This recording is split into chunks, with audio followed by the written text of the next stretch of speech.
10 years ago, I picked up this small portable 90s television because I thought it looked quite cool. I found it outside, so it spent at least a few years outdoors prior to my ownership. For the last 10 years, it's been sitting in a shed, waiting for me to fix it. My interest in fixing this set was reignited when I saw an identical unit sell on eBay for $150. It appears $150 to $200 is what these sell for in good working condition. But there's no kidding ourselves here, mine is not in good working condition. It's dirty, yellowed, missing switches, and who knows what it's like inside, having sat outside for some length of time. But I want to try and get it running. It's by no means ever going to be a perfect restored example, but I'm up for the challenge of getting it cleaned up and running once again. I'm going to start by just wiping down the exterior. It'll need a proper clean once disassembled, but this will just make it easier to work on.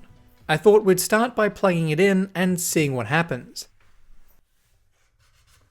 Well, that was anticlimactic. It doesn't do anything. So it's time we opened it up and see what's going on. Just 2 screws was all it took to open, as the 2 top clips have broken off, likely from being dropped. Inside, it's rusty and really dirty. In fact, both of the sliding switches are frozen solid. The power button switch is stuck in the radio setting, so we should have gotten something when we plugged it in had it been working. I'll spray some lubricant into each switch in the hopes that the rust will break free from the plastic switch mechanism. But even trying to move them with a little more force, they aren't budging. For now, I'm just going to bypass the switch and set it to power up the TV by bridging the switch contacts. But even still, we're getting nothing.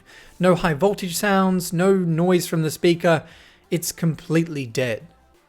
I'm sure all this grime isn't helping, so let's get the board a little cleaner so we can inspect it and try and find out what's preventing this device from powering up. It was pretty gross what came off the board, and just moving the case around, more dirt is falling out. Disconnecting the CRT and connections to the radio module, we can slide the mainboard out of the case. Starting with the fuse, it's blown, so there's our first problem. But fuses don't just burn out for no reason, so there must be another fault. It didn't take long to find a bad solder joint. Somehow the pad had ripped from the board and is now bridging the capacitor to another main connection. Bending it back into place, its connection has been broken, so we'll need to bridge the broken trace. A bodge wire shall do the trick, jumping the capacitor's leg to the next component along the trace. I added a bit of glue to insulate the connection and prevent the wire from moving about and bridging to any other nearby connections. But we won't know if this has fixed our issue until we get the new fuse installed. Removing the old one, we can see the break in the tiny wire inside.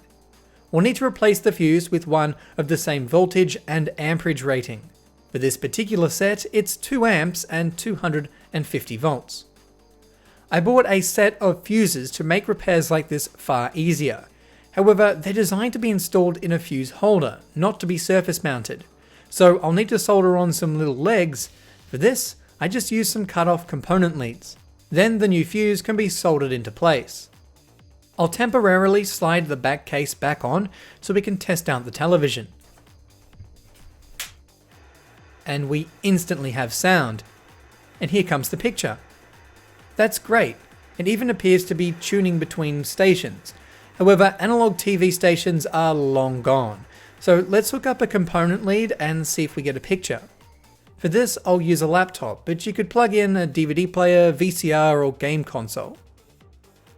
Sure enough, it's running, and once I set my laptop to 640 by 480, everything is in frame. The input is quite noisy, which could be from the computer or the television, I'm not sure, but you can just turn down the volume to eliminate the issue, as we're only currently feeding a video signal. Switching it off, we can open it back up to discharge the CRT. I'd recommend anyone planning on opening any equipment with a CRT to undertake the proper research to understand the dangers and how to properly discharge the high voltage. But now that we've confirmed the set works, we need to get the switches working and give everything a proper clean. I keep a handy supply of switches salvaged from e-waste equipment, however I don't have any exact replacements, so as crazy as it sounds, I'm going to try and get these ones working again. I might be able to find replacements in the future and solder them in, but for now let's open up each switch and clean them out. With more lubricant I could start to work the switches back and forth. There's still a lot of crud in these switches, so that needs to be cleaned up so that things can start moving properly again. Then, using some contact cleaner, I can remove any oxidization on the switch terminals. While we're going, I'll remove some of the surface rust that's formed atop the switches and on the tuner. With the switches back in operation, I can remove the jumpers I added earlier for testing and proceed with cleaning everything up. I thought my ultrasonic cleaner would be best for this, however, despite only being used a few times, it's broken. It's making a weird clicking sound. Maybe a bad capacitor is stopping things from powering up. For now, it looks like I'm going to have to be my own ultrasonic cleaner till I find the time to try and fix it. Once the board is clean, I'll get to removing the CRT and front lens so that I can clean up the plastics.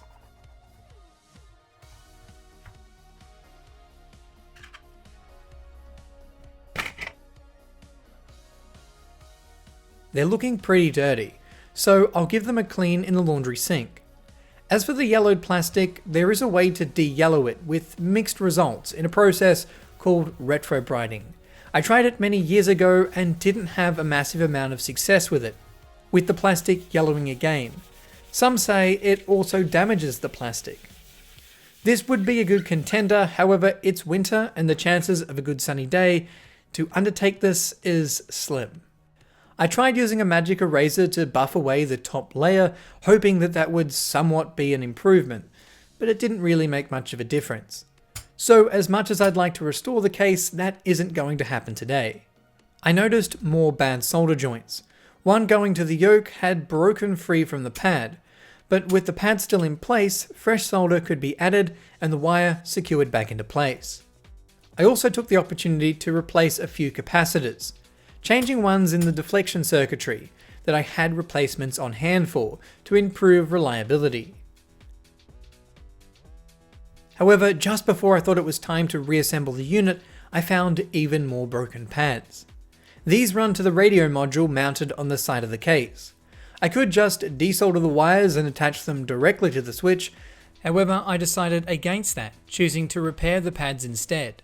For this, I'll scratch back some of the undamaged section of trace and make up the missing section using some wire, soldering the new section to the trace, gluing it down and then reattaching the wire. I believe my solder mask is past its use-by date, so it's not setting correctly. The other side was much more difficult as it was sandwiched between two other connections.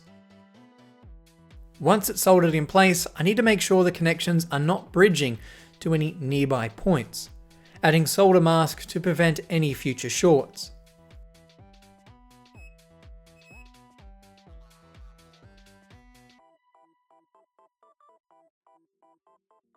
I've now washed all the plastic pieces and I must say the transparent blue is looking fantastic.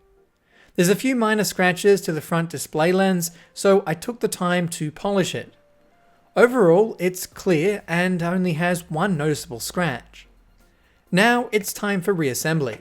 I'll take the measurements for the case retaining clips and buttons that I'll need to 3D print as I proceed with the reassembly process, so that I can model and 3D print them to complete this repair.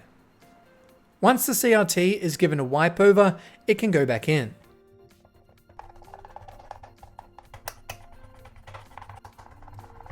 Next is the mainboard and radio module, along with the connections that run between them.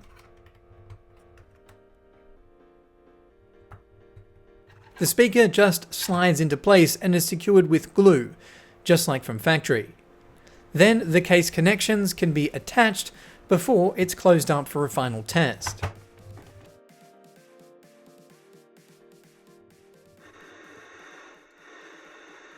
And it's running, but switching between modes using pliers or a screwdriver isn't really ideal. So I got to designing and printing some replacement buttons and clips to hold the rear case on.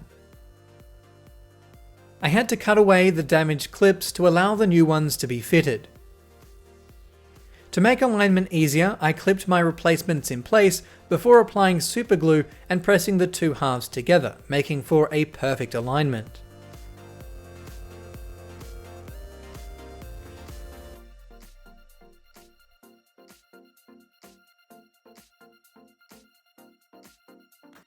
Pressing on the newly printed buttons, I could install the final screws and battery door.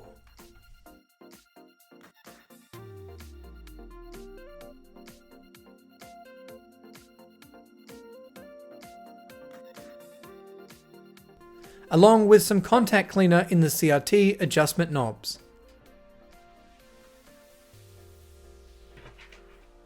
Getting everything plugged in, this mini TV is working again, once I dial in the vertical hold adjustment. Flicking the mode switch, we can also see the radio is working.